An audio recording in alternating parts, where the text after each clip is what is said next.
Para desconstruir um hábito ruim, você faz o caminho inverso do que você fez para construir um bom. Bom, será que tem outra estratégia de regulação emocional? 10 minutos de uma meditação, respirando, respiração diafragmática. Será que isso te ajuda a regular a emoção? Será que se você se distrair te ajuda a regular a emoção? Voltei para São Paulo, passei na frente da balada que eu usava cocaína. Na hora, com meus amigos. Na hora, vem tudo, entende? Então, o comportamento ele é muito, muito determinado por esse contexto, por esse ambiente que às vezes a gente nem se toca. A gente falou muito de construção de hábitos e vamos falar agora de desconstrução. Porque tem muita gente assistindo que pode ter como meta se livrar do pendrive de cigarro eletrônico. Por favor, se livrar do Zolpidem para dormir e do Venvance para acordar. Sendo que é custoso, porque certas substâncias simplesmente tornam o corpo física ou às vezes, pelo menos do ponto de vista psicológico, dependentes. Como é que essa pessoa pode fazer para começar a se livrar dessas coisas ruins, desses hábitos que, na verdade, estão levando para um caminho desvirtuoso, um caminho de vício? Do ponto de vista do cérebro, os hábitos e os vícios estão no mesmo lugar, tá? O problema é que, normalmente, os vícios, né, eles são disparados por substâncias exógenas. E aí eles são muito mais agressivos. Você ter um hábito de fazer um exercício físico ativa o mesmo circuito no seu cérebro que fumar um cigarro ou cheirar uma droga. Só que ativa em proporções estratosfericamente distintas. A galera fala, por exemplo, açúcar, né? O açúcar vicia e tal. O açúcar de fato atua no mesmo circuito, só que a cocaína naquele circuito ali vai ter uma atividade do tamanho de um prédio. O açúcar vai ser do tamanho de um carro. Então é importante entender que sim, para você tirar um hábito bom pode ser ruim.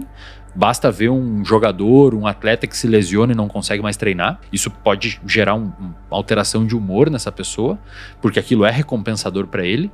Só que o vício, embora esteja no mesmo lugar, ele tem uma contribuição normalmente exógena por algumas substâncias, Zolpidem, etc., né? Quem é viciado nesses medicamentos, que, digamos assim, dificulta muito, é meio que apelativo demais para conseguir manejar de forma simples, como faria com um hábito bom. Agora, antes de passar a palavra para o Jean rapidamente, eu diria que para desconstruir um hábito ruim, você faz o caminho inverso do que você fez para construir um bom.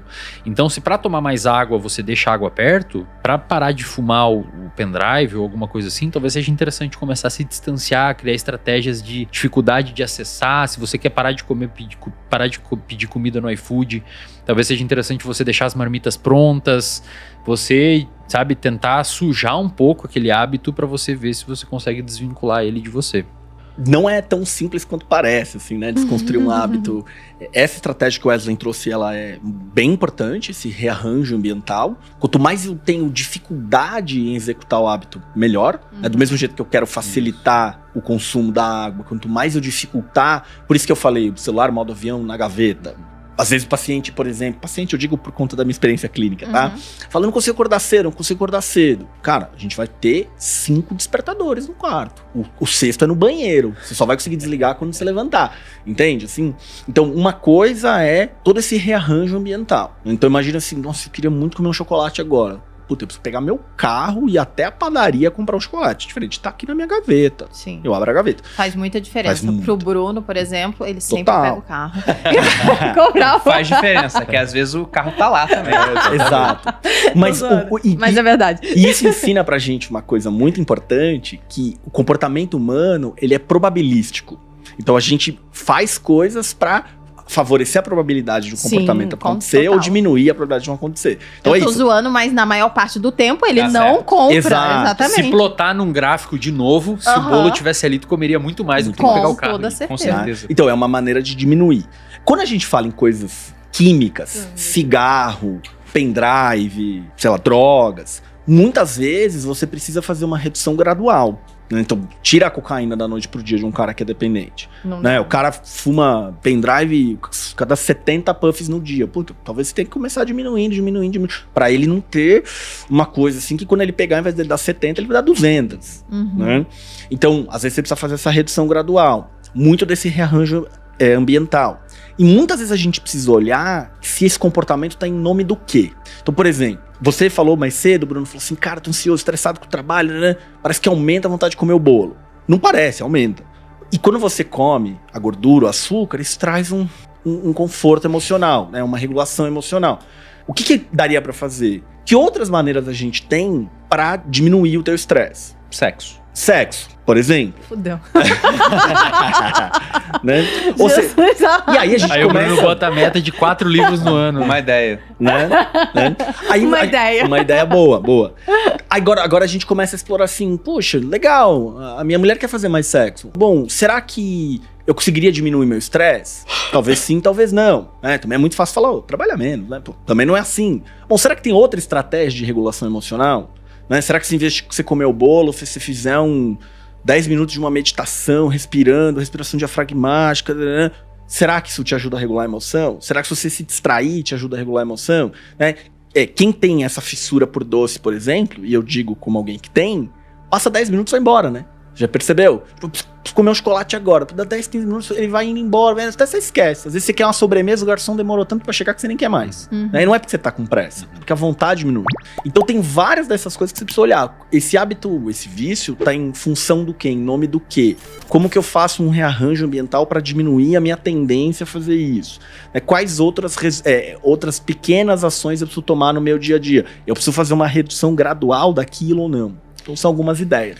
Eu citei o Aristóteles aqui. É impressionante o quanto a obra dele é extensa também, chegou até nós, muito bem documentada. Ele falava de hábitos, só que era um ambiente muito diferente do ambiente moderno. Claro. E vocês citaram aqui a importância ambiental. Então não tinha comida hiperpalatável, não tinha essas substâncias que são muito estimulativas. Era uma outra realidade. E aí, enquanto vocês falavam, eu lembrei de algo que, se eu não me engano, eu li na obra do Malcolm Gladwell, que ele estava citando um problema que os americanos achavam que teriam com as tropas que iam regressar do Vietnã. Porque lá naquele ambiente altamente estressante, os soldados começaram a usar droga. E quando eles regressaram, pensaram, caramba, a gente vai ter um monte de ex-militares viciados por aqui. E eles viram que não aconteceu. Porque o cara mudou o ambiente, daquele ambiente que estava todo mundo usando droga, voltou para as famílias e não tinha mais acesso àquilo e simplesmente se livraram daquele vício, né? Ou hábito negativo, como vocês falaram, porque tá no mesmo local. E aí eu lembrei do livro O Poder do Hábito, do Charles Duhigg. Eu não sei o quanto ele tá de acordo com o que o pessoal tem hoje em termos de avanço científico, de pesquisa, mas ele falava sobre a complexidade que existe por trás da destruição de um hábito ruim, mas falava que era possível substituir um hábito. Ele colocava lá, né, as fases do hábito, como, olha, tem um gatilho, uma rotina e uma recompensa. E mudar o gatilho é complicado, você tá estressado, você quer fazer alguma coisa, tem uma certa rotina, comer, e tem a recompensa. Ele fala, olha, mudar a rotina é a melhor maneira de você conseguir alterar um hábito. Isso, de fato, é validado? Esse livro é bem interessante, assim, para divulgação científica de hábitos. E isso acontece, cara. Por exemplo, é comum pessoas que reduzem o cigarro começarem a comer mais. Né? Ganhar peso e tal, porque muitas vezes começa a descontar na comida. Então o cigarro era uma regulação emocional, você tirou ele, a pessoa inseriu na rotina. Então tem o gatilho, mexeu ali, tá estressado, em vez de ter a rotina de fumar para ter a recompensa, inseriu a comida. Então sim, isso é validado. E tem uma coisa muito curiosa, que isso que você tá trazendo é um exemplo de quanto que o comportamento precisa de contexto. E esse exemplo que você trouxe da droga, Bruno, é bem interessante, porque o contrário, infelizmente, é verdadeiro também. O que isso quer dizer? Eu sou um dependente de cocaína. Sou internado numa clínica a 300 quilômetros daqui, onde a minha rotina não tem nada a ver com a minha rotina. Ao invés de eu atender um paciente, eu planto alface. Né? E fico lá na clínica 3 meses. Limpinho, não uso nada de droga, saudável, atividade física. Voltei pra São Paulo, passei na frente da balada que eu usava cocaína. Com os teus na hora, amigos. com meus amigos. Na hora, vem tudo. Entende? Então, o comportamento ele é muito, muito determinado por esse contexto, por esse ambiente, que às vezes a gente nem se toca. Por exemplo, às vezes, se uma criança, sei lá, eu tenho um filho de 6 anos e uma menina de 2 anos. O meu filho de 6 anos, se eu estiver jantando em família e ele falar um palavrão, ele vai tomar uma bronca, ele vai ser orientado. Se ele fizer isso no estádio de futebol, tá tudo bem. Percebe? Eu não vou corrigir ele, não vou dar uma bronca nele. Ali é um contexto que tudo bem falar palavrão. Falar palavrão talvez não seja inerentemente certo ou errado, depende de onde eu tô. E a mesma coisa vai estar aí nos hábitos. Comportamento é bastante contextual. E assim, engana-se quem acha que grandes empresas não sabem disso. Eu costumava, antes da minha preparação da minha maratona, comer poke, comida havaiana, eu adoro. Toda quarta-feira eu comi um poke. 18 horas, 19 horas, assim. Então o meu cérebro já tem aquilo ali meio que como contextual, habitual. E aí do nada, então contribui pro hábito que eu já tenho. Se cria um ambiente favorável àquilo. Então é extremamente importante ficar de olho nisso. E às vezes uma mudança ambiental simples como desligar a notificação do Esse celular foi do o que eu iPhone. fiz. Já é uma dica ambiental, porque não vai mais bipar. Foi o que eu fiz. Né? Mas isso é curioso, porque na hora que eu vou investir o meu dinheiro, uma das coisas que eu penso é sobre o quanto essa empresa vai conseguir rentabilizar os seus clientes. Eu costumo usar uma divisão de CAC por LTV. Aliás, LTV por CAC. CAC é o custo de aquisição do cliente, é o quanto uma empresa gasta para você virar cliente dela, e LTV é o quanto você vai deixar dinheiro na empresa enquanto for cliente. Então, se você tem uma empresa que te adquiriu de maneira muito barata e que você está sempre consumindo, a LTV vai ser muito alta, essa empresa será um negócio altamente vencedor. E geralmente as empresas que têm um LTV sobre CAC muito grande são aquelas que criam hábitos nas pessoas. Por que o Facebook é um baita de um negócio ultra vencedor? Porque o pessoal passa horas por dia no Instagram. Viciados. Por que o TikTok é um negócio também altamente vencedor? Porque o pessoal tá passando ainda mais tempo Viciados. no TikTok. A indústria do tabaco, né, cara? Pois é, tabaco também. O cara fica fumando até morrer. Um LTV maravilhoso, a vida Bruno inteira. O único ruim é que encurta a vida do pessoal que usa geralmente, né? Mas... Cara, pra mim, você sabe qual que é o exemplo que eu, como psicólogo, mais me chama a atenção? É a cerveja, cara. A cerveja. O pobre bebe, o rico bebe, o cara do funk bebe, o cara do rock bebe, o cara do sertanejo Vai bebe, o ficando do mais futebol gourmet e bebe. diferente, né? Mas Depende- todo mundo bebe, Aham. cara. Cerveja é universal, cara. Olha o poder que essa indústria tem. Né? Não à toa, quando o Jorge Paulo Lema ele comprou a Brahma lá atrás, foi um negócio meio repentino, porque ele era dono de banco. Aí o pessoal perguntou, você comprou por quê dele? Ele falou, olha, o homem mais rico da Argentina é dono de uma fábrica de cerveja, que era Quilmes. Filmes. Na Venezuela, na época, Que boa, também. Era uma fábrica de cerveja. Ele falou, deve ser um negócio bom. E de fato, né, como você falou, olha o LTV do cliente, a vida toda bebendo Exatamente. cerveja.